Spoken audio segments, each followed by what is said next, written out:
Hello అండి, welcome to వంటల మొగం.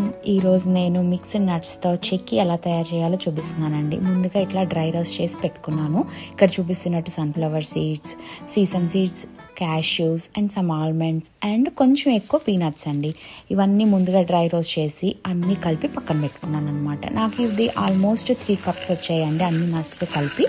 So మీకు ఎన్ని నట్స్ వచ్చాయో దాని ప్రకారం బెల్లం కూడా వేసుకోవచ్చు అనమాట. నేనైతే 1:1 వేస్తానండి, కొంచెం బెల్లం తగ్గిస్తాను. అదే మీకు బాగా తీపిగా తినాలి అని అంటే బెల్లం పాకం కొంచెం ఎక్కువ బెల్లం తీసుకోవచ్చు అనమాట. ఇక్కడ బెల్లంలో కొంచెం వాటర్ వేసుకొని నేను బాగా కరగబెట్టుకొని ఆ పాకం ఇది చూసారా, ఇక్కడ చూపిస్తున్నట్టు బాల్ ఇట్లాగా మనకి బాల్ వాటర్లో వేసుకొని ఆ బాల్ వచ్చాక అది టంగ్ మన సౌండ్ రావాలన్నమాట. వచ్చింది అంటే పర్ఫెక్ట్ పాకం అండి.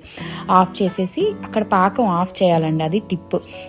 ఈ నట్స్ అన్ని మనం ముందుగా రోస్ట్ చేసి పెట్టుకున్న నట్స్ అన్ని వేసేసి ఒకసారి మిక్స్ చేసుకొని ఇట్లాగ ఒక ట్రేలో ఒక షీట్ వేసుకొని మీరు ఆ డ్రై ఫ్రూట్స్ అన్నీ వేసేసి స్ప్రెడ్ చేసుకోవాలండి.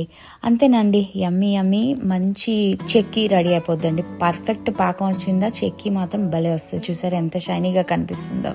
ఇక్కడ చూపిస్తున్నట్టు అన్ని నట్స్ ఉన్నాయి కాబట్టి వెరీ హెల్దీ అండి. పిల్లలైతే నట్స్ తినను అన్న పిల్లలైతే మంచి ఇష్టంగా అడిగి మరీ తింటారండి. ట్రస్ట్ మీ, నేనైతే ఇది మా పిల్లలైతే ఎంతో ఇష్టంగా తిన్నారు. మా అమ్మాయి అయితే కొన్ని నట్స్ ఇందులో తినదు, బట్ ఈ చెక్కి చేసి ఇచ్చాను, ఎంత ఇష్టంగా తిన్నదు. సో చూడండి ఎంత టేస్టీగా ఇలా చేసి పెడితే పిల్లలు ఏ నట్టు తినను అన్న వాళ్ళు కూడా తింటారండి. Thanks for watching.